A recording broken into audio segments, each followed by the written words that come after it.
This video is powered by the pros at Pascal Air Plumbing and Electric. Arkansas owned, Arkansas operated. GoPascal.com. Time to talk with Pig Trail Nation's Mike Irwin, and we always appreciate Mike's time on a Monday afternoon. Mike, how you doing today? Really good. Camp is over, right? Back to a normal schedule, so Right. I'm in a good mood. That's what Sam Pittman said. The way he described it on Saturday, it was like camp ended, and now it's practice. Because you're going from morning practices to the afternoon, and you don't have any more scrimmages, and you start planning for the opponent on Wednesday. So, yeah, no more preseason camp, right? Yeah, it's great. Had their second scrimmage on Saturday. Once again, he started off by saying that overall the defense won the scrimmage. And again, that gives you a little bit of a false picture, I think, because people start to freak out over that. I went back and looked at the stats they gave us. 12 different players caught 360 yards worth of passes in that scrimmage. Now, they didn't run hardly at all. And that tells me they continue to try to emphasize the passing game in this preseason camp period because that's what they want to work on. That's the big change. And a lot of that is still, as I explained last week, part of the running game because you're throwing to running backs and even slot receivers behind the line of scrimmage, and then what they end up with is yards after the catch. So, in effect, it's like that old Texas Tech running game. And they've had really good success doing that. One of those 45-yard catches, was by Dominion. So I'm sure Dominion didn't just take off down the field, in a fly pattern. He's catching. We didn't see it, but I'm fairly certain he caught the ball in the backfield and went 45 yards. So, there was offense there. There were only a couple of turnovers and no injuries. I think that's always huge. When you can go through a scrimmage and nobody really gets hurt, that's a big deal. Well, how is it though to get that left tackle back, Manuel? That has to be a good sign. And it wasn't an injury that was. And I know we get on the concussions, but it wasn't a knee injury. It wasn't a back injury, so he should be fine. Yeah, and they've got depth there now because they didn't fall apart just because he wasn't there. In fact, he's not just immediately going to get there. He didn't start in this scrimmage because they felt like, hey, you got to work your way back in. You missed the first one. Now we're going to let you work your way into the second one. But right now, injury-wise, they're in good shape. Somebody texted me and was all upset about Mbake being hurt and saying they don't have as much depth at wide receiver as we're all saying. And I'm like, are you crazy? I mean, just the numbers I just gave you now, some of those are running backs. 12 different guys caught passes. They're not hurting for receivers on this team. It's a matter of, well, what have you seen? And there's not any depth of receivers who've done anything with this team yet.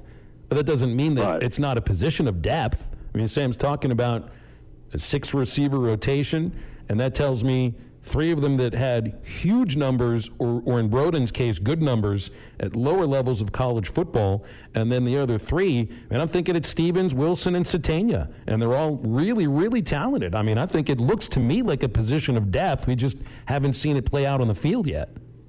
Exactly. Named off his 3 likely starters, which you already mentioned. What that tells me is you still got Satania and you got Bryce Stevens and Broden back behind them. That's 6 guys, and there's a couple of freshmen that are really good receivers. So they're all right at wide receiver. You always have to qualify that by saying, if you got 3 or 4 injuries, all of a sudden maybe you have some issues. But right now it looks good. Mike, we know you have to have speed to win in the SEC, but last year there was a couple games, and I talk about the Mississippi State game, I talk about the Liberty game, where we got out physicaled. How's your sense of camp this year? Were we more physical this year in camp? Just looking at these guys, I've never seen a transformation like I saw with this new strength and conditioning coach. I mean, you can see it all across the field. I mean, you see these D linemen. They look like they're different people. You got defensive backs that you look at them and you go, what happened to him? I mean, they've all blown up. And the physicality, again, one of the things that I've noticed is even though it's a lot of this is supposedly not tackling to the ground, I've seen guys coming out of the backfield with a pass just getting leveled by a cornerback, a linebacker coming over, but then they'll always stop and help them up. Now, Pittman had made a big deal out of that. These guys were all on the same page. They like each other, and then he had to admit in the scrimmage they had some scuffling going on. But he passed it off as it was the heat and the humidity which gets to people sometimes. He said it's not something that I think is a problem. But it was, I mean, I didn't get anywhere near that field, but I was outside on the way over there. And, of course, once you get inside that stadium, there's no air there. There's no wind or breeze. And it wasn't just that it was hot. It was humid. And I'm sitting there inside that air-conditioned media room while they're still out there. We can hear whistles going on out there. And I'm thinking, man, I'm glad I'm not out there. Yeah, just keep us in here. Yeah, day 12. If you're at day 12 and you had not having any scuffles, and that sounds like they're doing it the right way, and like what you said, that Coach Pittman said, they are on each other's side. And a good coach, whenever you have a scuffle in camp, man, you get to the bottom of it real quick, and then you slap each other on the butt and you move on. Yeah, the main thing you don't want is some sort of division on the team. They're just. As long as I've been watching the Razorbacks, there have been guys, especially in the spring and in preseason, you'll see guys out there wrestling around. Coaches will let them bang around on each other for about 15 seconds, and then you pull them up and break them apart. They're not going to hurt each other because you got helmets and pads and stuff on. So that kind of stuff is not a big deal.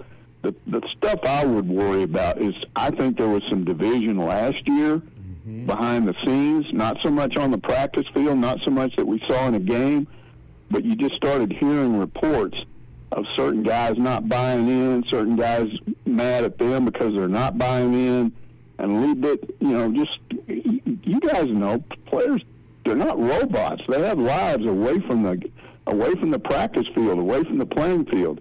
And when you get divisions there, when you get guys maybe at odds like that, that's when you've got some serious problems. Do you think, Mike, any of this NIL has anything to do with it if they're looking across from each other and saying, well, why is this guy making much more? I mean, they are 19-year-old kids. Yeah, I don't know. It's something that I've said all along has a huge potential to be a problem.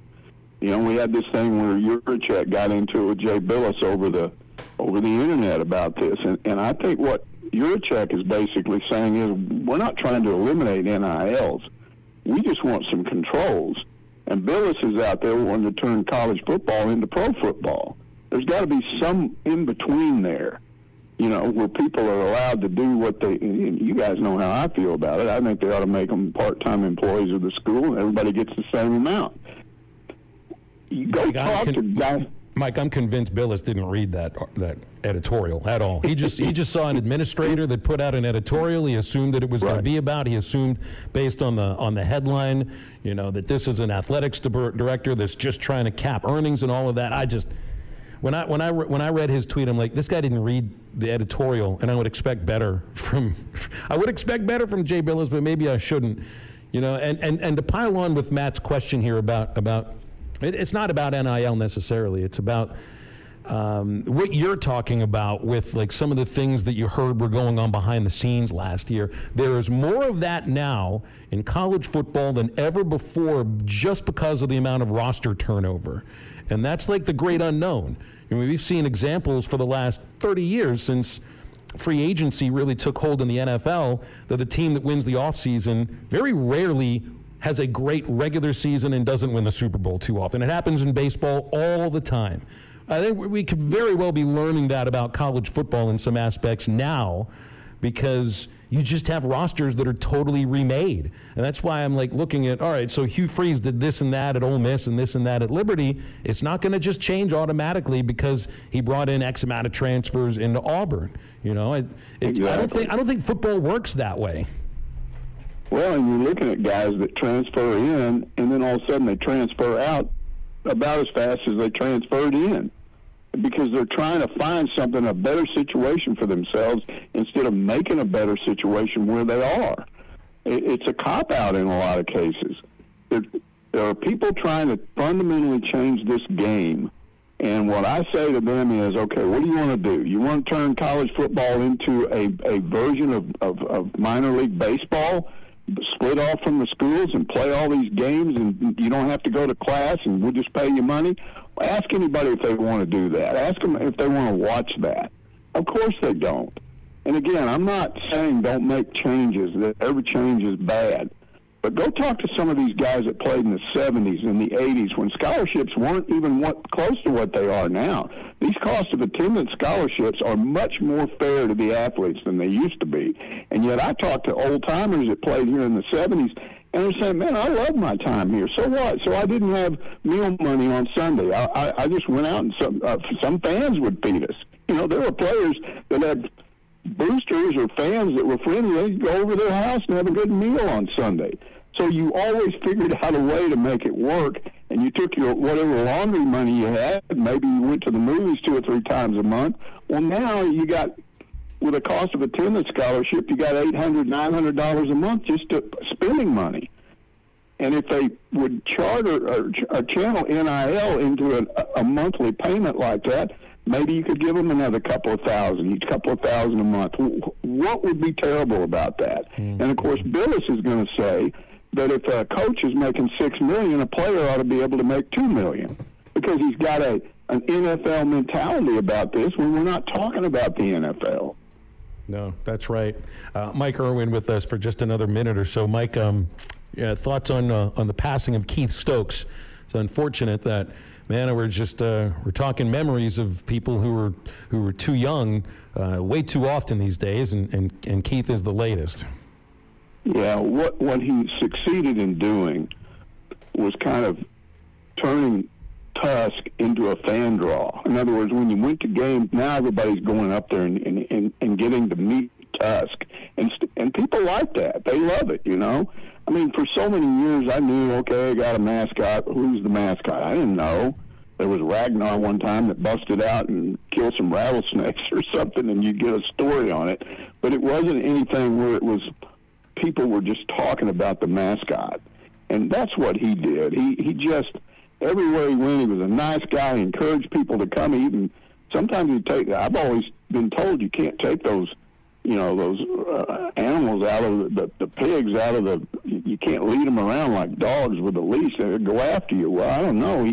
There were some shots of him taking them into office buildings and things, and there didn't seem to be a problem. So I don't know. It was just, he really turned that thing around in terms of letting, it was an attraction. You know, Tusk became a star of the show, which I think is pretty cool. Yeah, I agree. And he was sort of, to some people, like the unnamed co-star who ended up doing all the work when it came right to it. Mike, appreciate your time, man. Thank you very much. Okay. Thanks, Mike. BetOnline is your #1 source for all your betting needs. Get the latest odds, lines, and matchup reports for baseball, boxing, golf, and more. BetOnline continues to be the fastest and easiest way to place your wagers, including live betting and your favorite casino and card games available to play right from your phone. Head to the website or use your mobile device to sign up today and get in on the action. Remember to use our promo code BELIEVE. That's BLEAV for your 50% welcome bonus on your first deposit. Bet online, where the game starts.